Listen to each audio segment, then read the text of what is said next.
Hi everyone, welcome back to Spiritual Growth Tarot. I'm Denise and this reading is for Wednesday, November 25th, 2020. But my intention is for spiritual law to come through, for divine consciousness, for all the love and light in the universe to come through and give us a timeless message that is more than just this one day. Something to help us grow and evolve.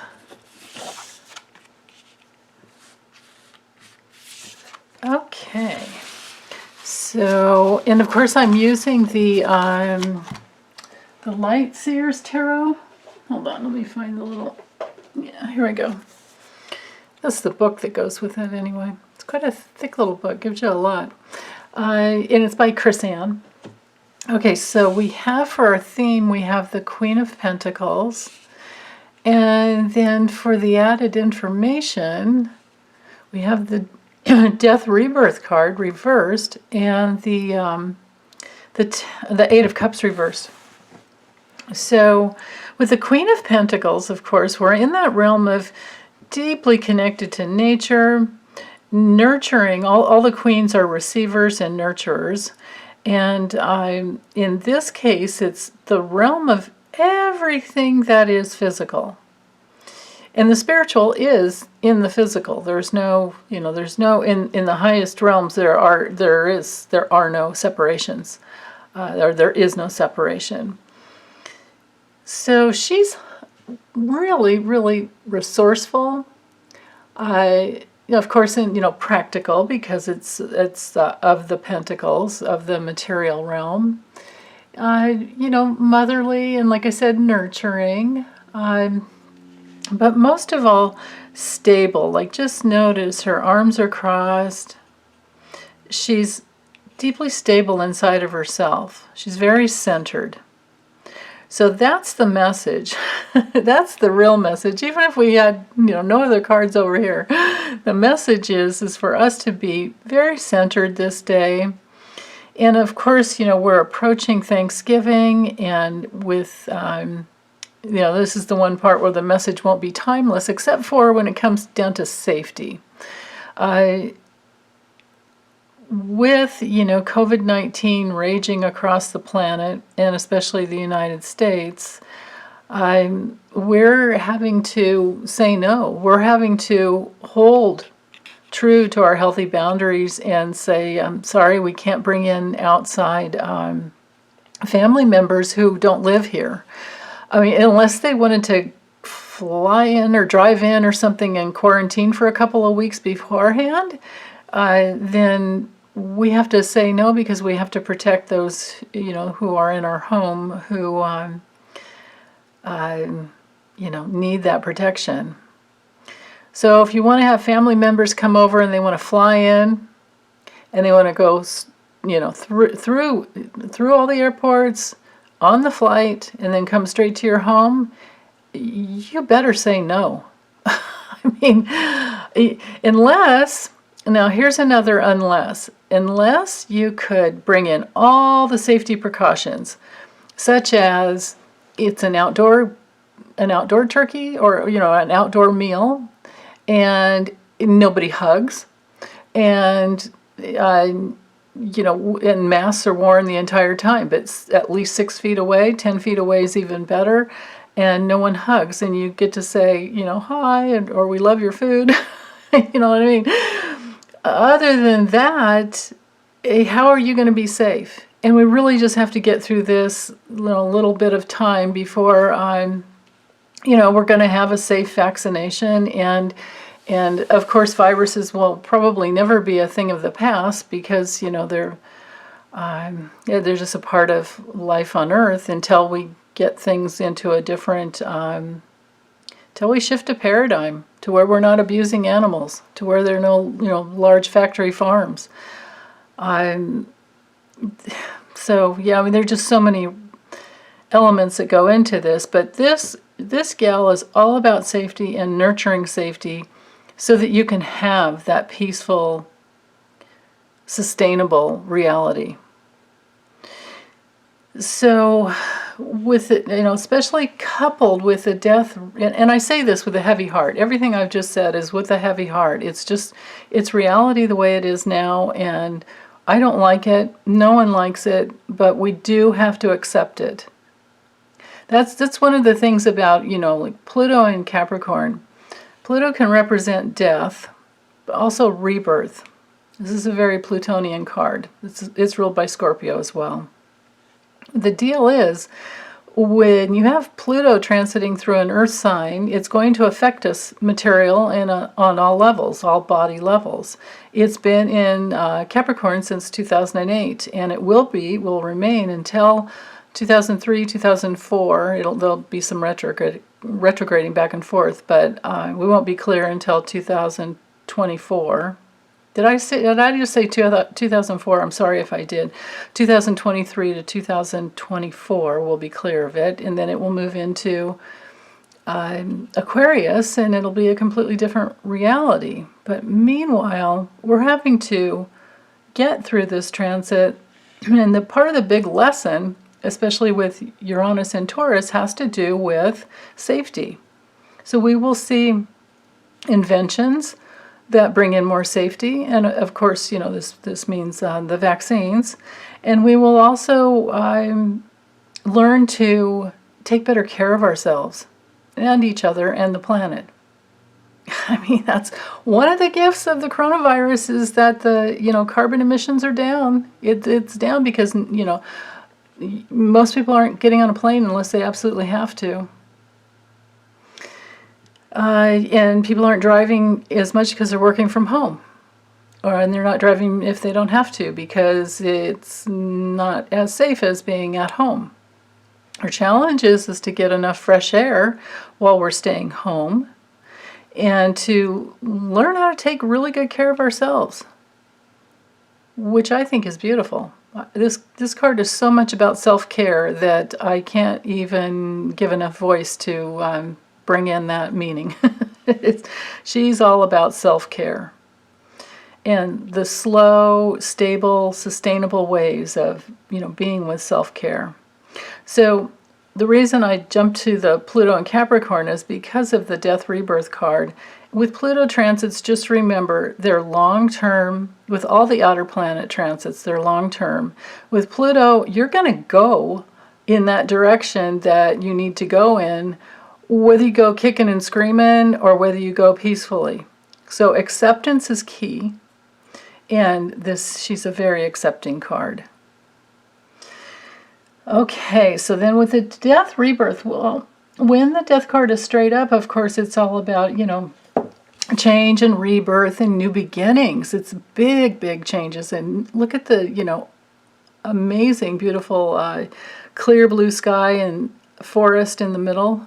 I mean, it's like, yeah, you have to go inside and drop down into the deep roots of the trees. When we're going through a death rebirth process, we are tapping into the deepest part of our being. And that's I think why Chris Ann put that beautiful imagery right there in the middle. It literally does change the face of who you are. You're not the same person after you go through a death rebirth experience. But when it comes through reversed, there will be some people who will be resisting, like I said, the Pluto transit, where we need to take care of ourselves. There are going to be, instead of going through the transition and having a whole new start, they're going to be feeling hopeless. They're going to be feeling stuck.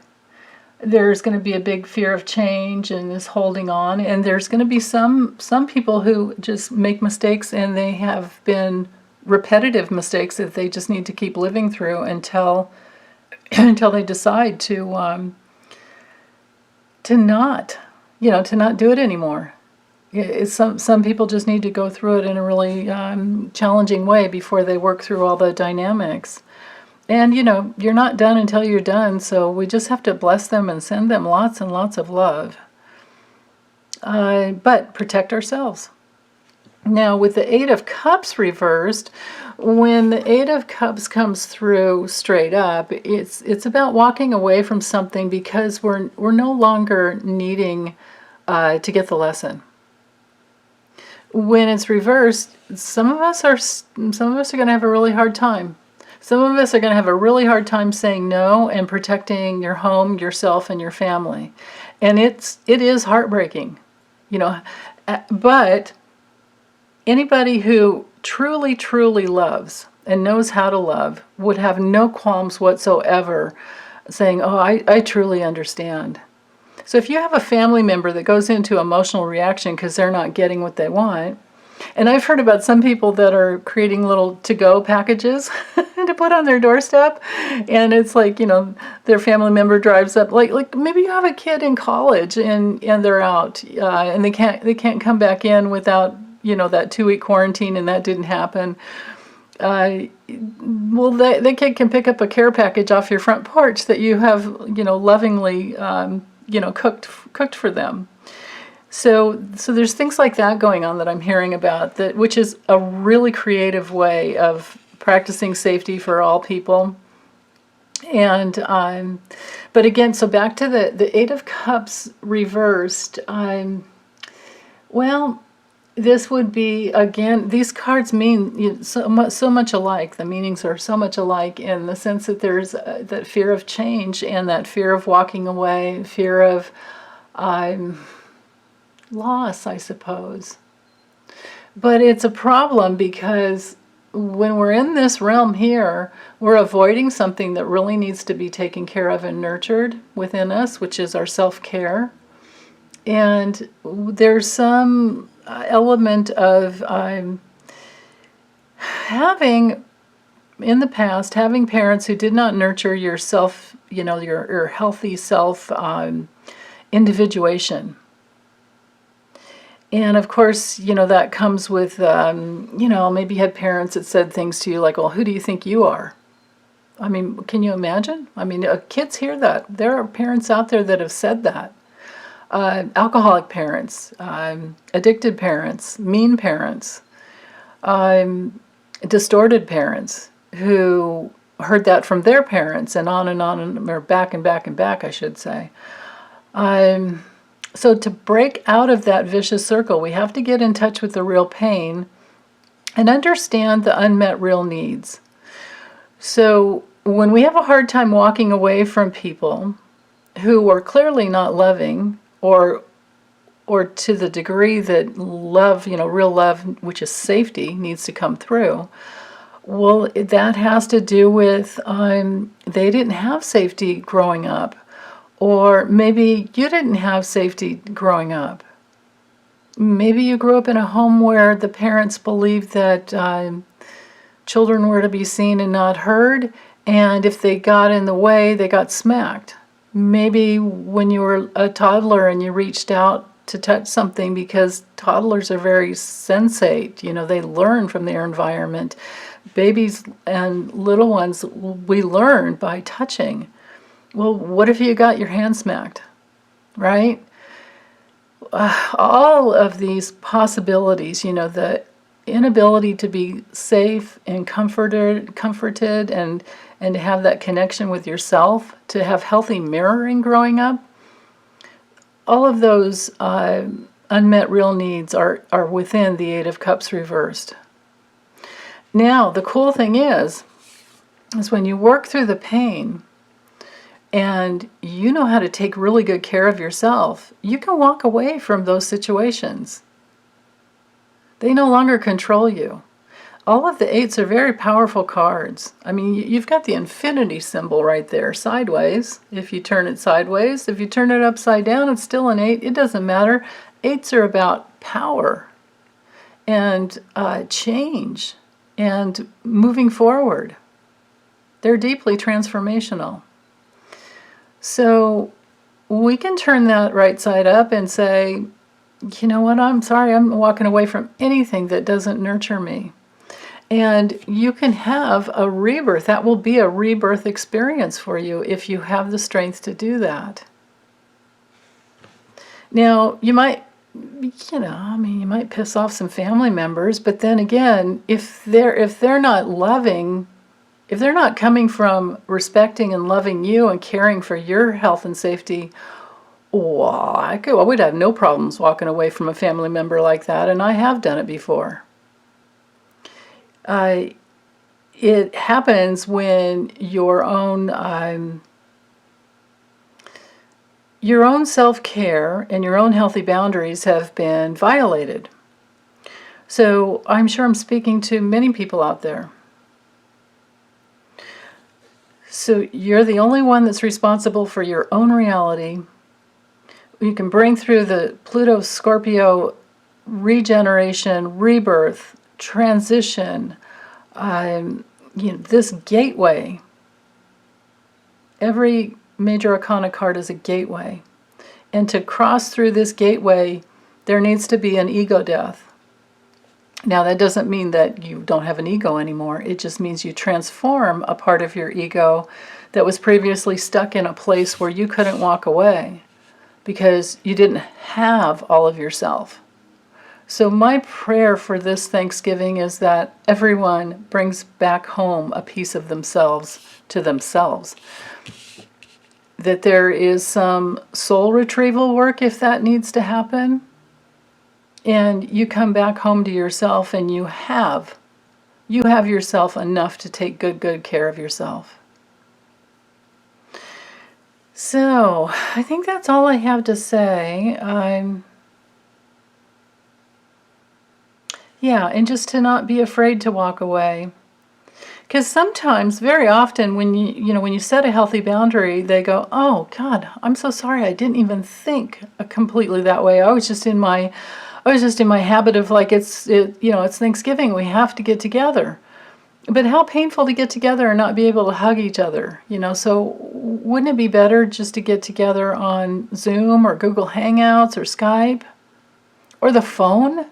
So much comes through the voice. The phone is fine. We don't need to be, face to face in front of each other all the time. But it is nice to see, the kids on Zoom and Google Hangouts and Skype, because you see how much they've grown. Us old geezers, we don't change that much, but the kids, oh my goodness, it's so beautiful to see them. So we can do that. We are in an age of the internet, long time ago. Since pretty much everybody was online by the late 90s. At least somewhere in the 2000s. So here we are 20 years later. There's no reason we can't do it that way. And for those who can't get a good internet connection or something goes wrong, we have the phone. Who doesn't have a phone? At least here in the United States. Okay. Well, that's all I have to say. Okay. All right, you guys. Take good care. We'll be back soon.